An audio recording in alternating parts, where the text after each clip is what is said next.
It was the height of beauty and excitement in Amoji, a lively village in Agolo, Anambra State of the eastern Nigeria, where the annual festival was in full swing. The village transformed into a vibrant runway and drummers beating out beautiful rhythms. Beautiful young women swayed and glided along, showing off their elegance and grace to their eager audience with every step. Their hips moved in romantic way, their feet barely touching the ground, faces gleaming with joy and cheeks tinted with soft blush. Each girl seemed to be dipped in sunlight as her skin glowed under the warm afternoon. The spinsters were enchanting. Their waists moved in a manner that could hypnotize any onlooker. Their shape adorned with beauty, they lure effortlessly, with the most colorful wrappers tied at their waist, beads clinging around their necks, arms and ankles. The men watched, mouth open, as the ladies turned the runway into a parade of beauty and grace as the festival went on. The rich young men of the village, who had traveled all the way from Lagos, Port Harcourt, Abuja, America and other parts of the world, arrived spraying lots of cash as if they were at an auction. In the same vein, the higher a girl's bride price and marriage list, the more these men were determined to claim her as their wife. These men, with their heavy wallets and heavy egos, were known as the Ndi Odogu, which mean men of timber and caliber, men whose pockets are deep and heavy.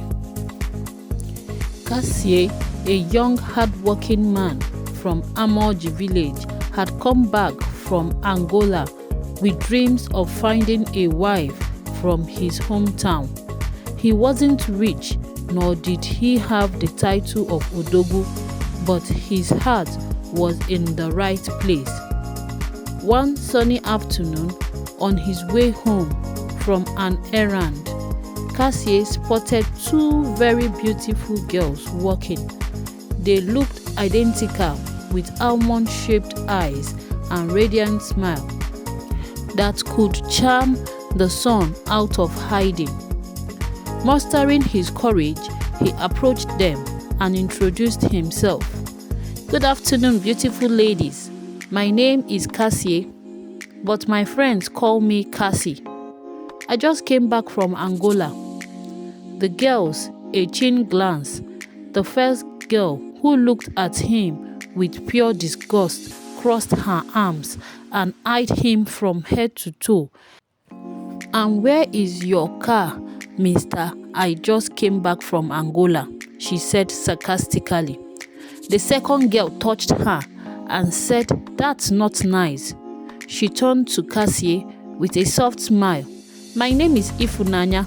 Don't mind my sister, Cassie." Cassie chuckled nervously, scratching his head. "Nice to meet you, Ify. And you must be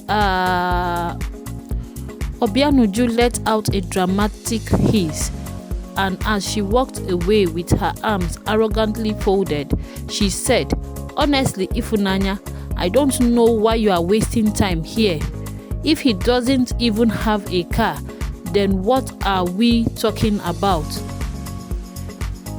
Ify gave Uju an apologetic smile and said, "Please don't mind her, my difficult sister. We are twins." Uju was known around the village as Nwanyoma, meaning elegant woman. She had always dreamt of marrying a rich suitor from overseas.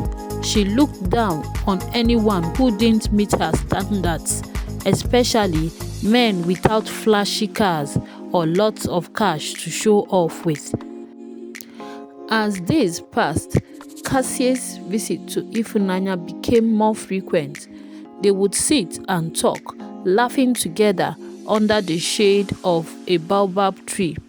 They both fell in love with each other. Ichie Odum is the father of Ifunanya and Obianuju.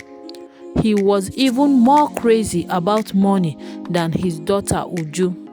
Since his wife had passed, he had dedicated himself to protecting his daughter's values by setting their bride price absurdly high at 3 million naira each. Ichie Odum believed that one of the popular and wealthy Odogus would marry his beautiful twin daughters. One day, Kassie called on his family members and went to Ichie Obum's house to formally express his interest in marrying Ifunanya. He wanted to do an introduction as soon as he can possibly do so, as he passionately loved Ife. That day, Kassie's family members walked the entire way, their feet dusty and tired by the time they reached the compound. Ichie Obum watched them approach, eyebrows raised in amusement, and he said, "Oho, I see you have no car. What business do I have with poverty? Any man coming to marry my daughter should arrive with a convoy of Prado Jeep and Mercedes Benz, not Legady's Benz," meaning they used their legs. Kassie's uncle, Ichie Chibo, a spirited old man with a knock for humor, replied Ichie Obum, "Cars may have left us behind, but our legs are loyal. At least these legs don't run out of fuel." The villagers who had followed them for the marriage introduction burst into laughter. Ichie Obum scoffed and said, "Let's see how long your legs would last. My daughter deserves a multi-millionaire and Odogunwoke, not a poor family that use their legs as substitutes for cars, as though their legs can walk the entire village." Kassie's family walked back, feeling a mix of embarrassment and hope. Ife chased after them and she said, "Kassie, my love, don't mind my father. I don't need a convoy of Bentleys. I just want you and only you." When Ife returned to her father, she made herself abundantly clear that she was going to marry Kassie and nothing in this world would change her mind. When Ichie Obum and his money-hungry daughter Obianuju could not change Ifunanya's mind, crafty Ichie Obum and his daughter came up with a plan. He announced that if Kassie wanted his daughter Ifunanya, he would have to complete a series of 4 ridiculous challenges that would test his strength, patience, and frankly, his pride.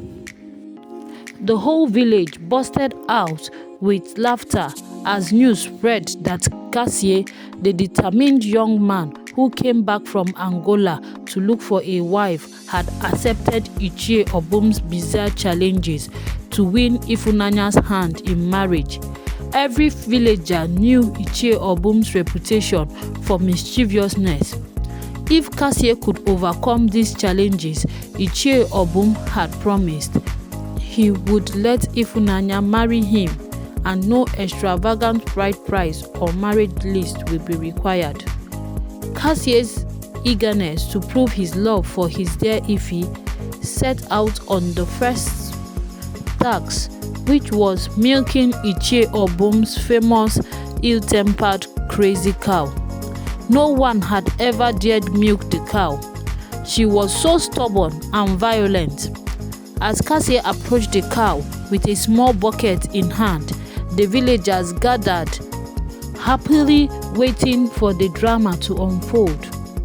"Just be careful," Ifunanya called out to her love, Kassie, from the background, embarrassed that her father is putting the love of her life through such ridiculous challenge, not to talk of the hazards involved. Kassie crouched beside the mad cow, placing the bucket underneath. He stretched his hand out trying to calm the cow just as he began to squeeze for milk. The cow lashed out, sending powerful kicks towards Cassie. "Easy there, madam. I am not here to steal from you. Just need a bit of milk for love's sake," Cassie whispered. The cow, in response, kicked again, and this time sending him backward, landing right into a puddle of mud. The villagers busted out into laughter, and from the sidelines, Obianuju whispered to her twin sister and said, "Ifunanya, this is the man you want to marry. Look how he's struggling with a cow, and he wants to be our in-law," she mocked. "Please keep quiet. Cassie is doing this for love, something you won't understand," Ifunanya replied back, folding her arms defensively. Cassie got up, wiping mud from his body, and determined not to be beaten by a mere cow, he went again in an attempt to see if he could succeed. He was determined not to be beaten by a mere cow. After several attempts, which involved more kicks and other tumbling, he finally managed to get some milk into the bucket. The crowd erupted in sheer joy, and the laughter died down. Panting and bruised, Cassie returned to Ichie Obum with a filled bucket of milk from the cow. Ichie Obum only chuckled, clearly disappointed that Cassie had managed to pull it off. "You think you have done well, eh? All right, Cassie, here is your second task," Ichie Obum said. "You must fill 10 buckets of dung. Let's call it special fertilizer from the village latrines, and spread it across my farm as manure. I am sure a city boy like you isn't used to getting your hands dirty." The villagers were amazed when they had this second challenge of getting human dung from the toilet of people around the village for manure on Ichie Odum's farm. Ifunanya's face turned red with embarrassment. She never expected her father to go this far. But Cassie, though a little hesitant, was determined not to back down as he marched towards the village latrine to fetch the 10 buckets. Laughter ensued.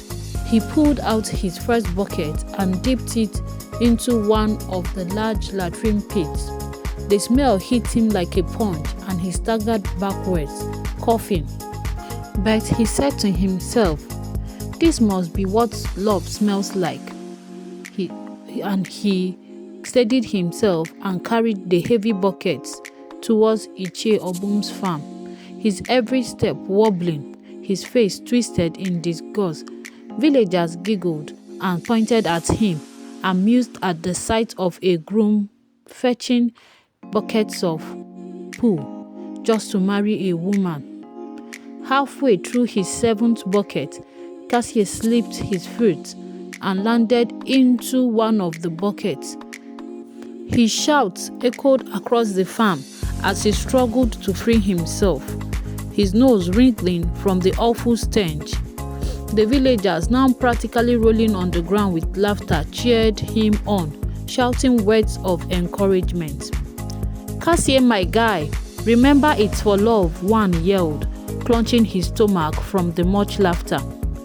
When Cassie finally finished, he quietly went back to Ichie Obum's house, his clothes, face, and pride thoroughly coated in the special manure.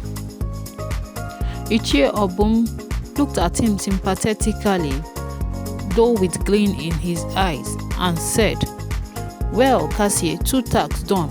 I'm impressed, but I have something truly special for you," Ichie Odum said, hiding his devilish smile. Before Cassie could respond, a luxurious convoy of cars rode into Obum's compound, announcing the arrival of Eche, a wealthy businessman from Amoji village who is based in Malaysia. He was loud, boastful, and his English was a mix of broken phrases and heavy, bad accents. He swaggered out of his Rolls Royce, flaunting his gold chains, as cash came flying all over in the air. He was interested in marrying the twins, Ifunanya and Obianuju. When he saw Cassie with the latrine bucket, he said to him, "Who is this poor boy struggling with buckets full of poo?" Eche shouted, glancing at Cassie with disdain. He continued, and he said to him, "I hear you want to marry. My friend, go and work and get more money before you think of marrying a fine woman like these two." Uju was so excited at the sight of cash. She whispered to Ifunanya, "See the kind of man we should marry, rich and powerful, and can afford any bride price. A real Odogu Malaysia." Uju further persuaded Ifi and said, "Leave this Cassie of a thing. Come and join me. With plenty cash, we can be co-wives. He says he wants to marry the two of us." Ifunanya shot her twins with a disgusted look and said, "Never. I don't care about his money. Cassie may not have as much as he does, but he has a good heart and can feed himself." She turned and walked towards Eche, patting her eyelashes and walking seductively towards him as he smiled at her. "You like what you see? You like what you see," she said, and left him to meet Cassie. Chief Obum, sensing a potential big payday, immediately started talking to Eche Cash, discussing the value of his daughters and hinting that they would require a substantial bride price and marriage list. Ije Obum and his money-obsessed daughter Uju had seen enough. They watched with growing frustration as Cassie, bruised but determined, still stumbled through each challenge, refusing to back down from their ridiculous trials. Uju, the schemer, further conspired with her father to come up with the perfect trap, one so challenging and dangerous that it might finally put Cassie out of the picture of marriage. For the third task, Cassie would climb the Oji tree, a tree of over 1,000 years, a tree of whom the name Amoji was derived from. He was to climb and retrieve honey straight from the beehive, all without any protection. The bees around the tree were notorious and aggressive, and it was no secret in the village that this was Ichie Obum and his daughter Obianuju's latest plan to send Cassie back to Angola.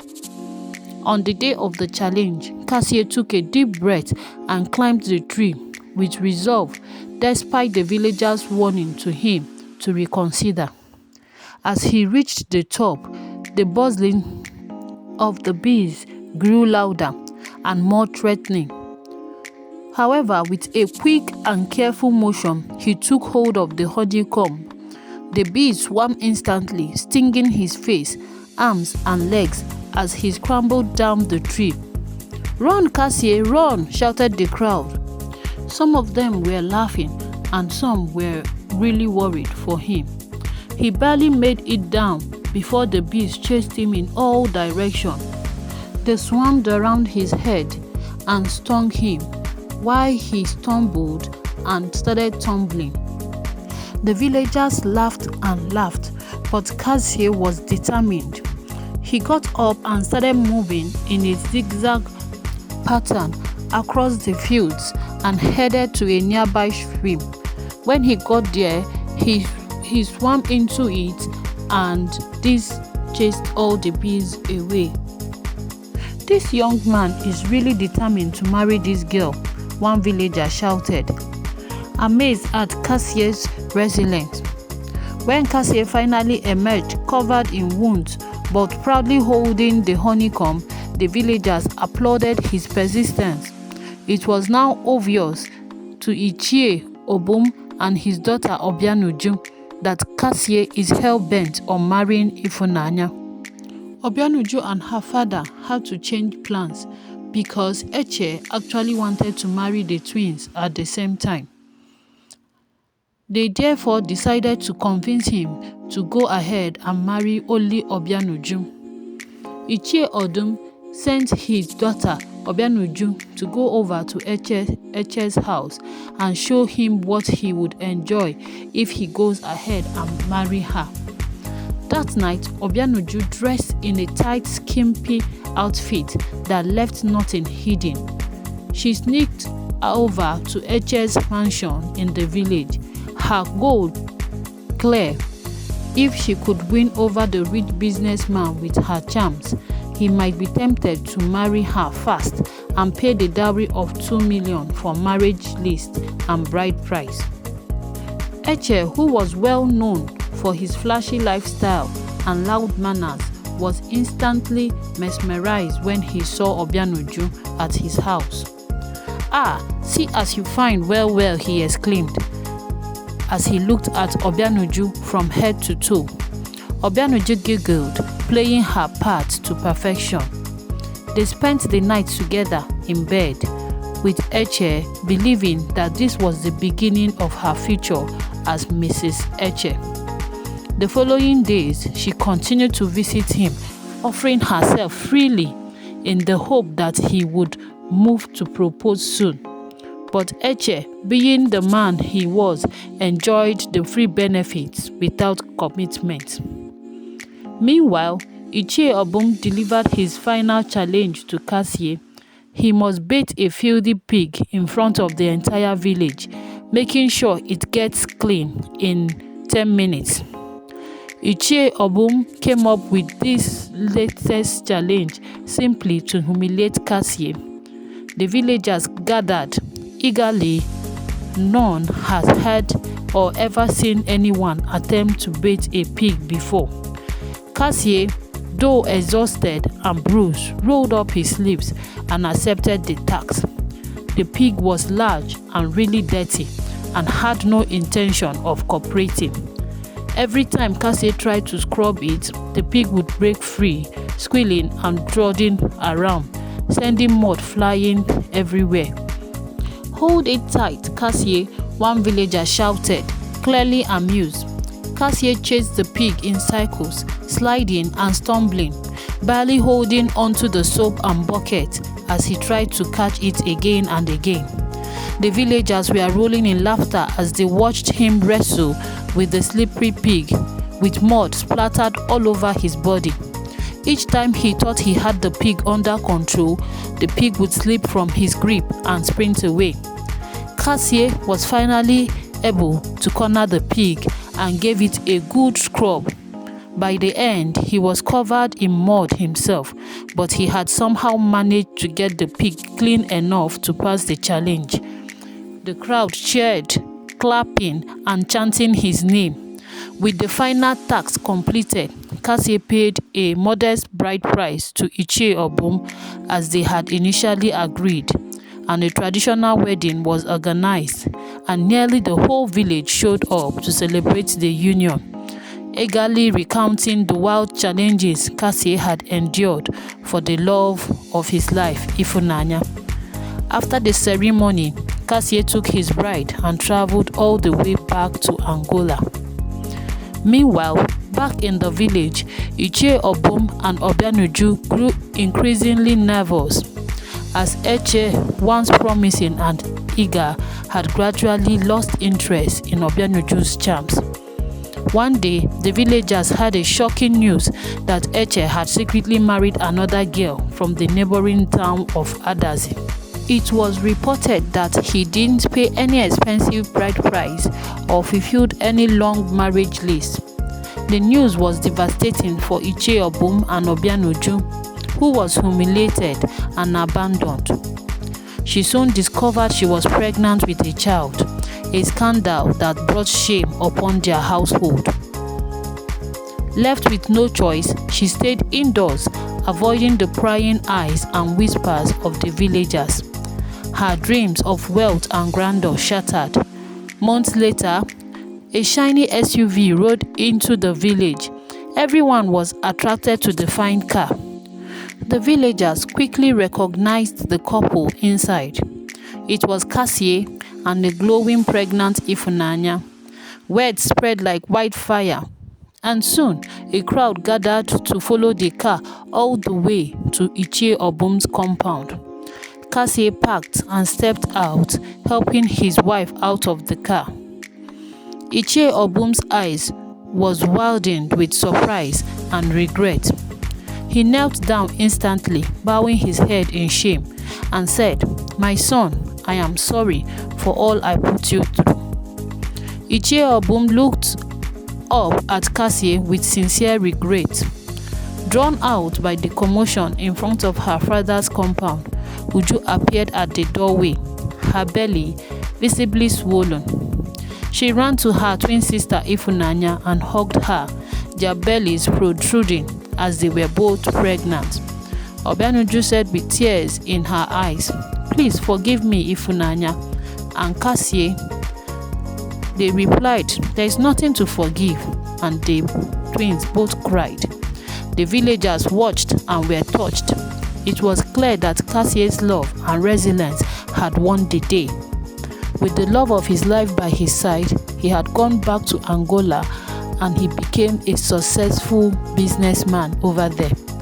Cassie had proven that love, not money, was what truly mattered. The entire Amoji village had learned a valuable lesson, realizing that while wealth may feed, genuine love endures every test and triumphs over materialism. Thank you so much, besties. Hope you enjoyed my story. Please like and share to help my channel. Tell me in the comment section if you think Uju was wrong to dream being rich. Don't forget to subscribe for more interesting stories. Thank you. Bye-bye.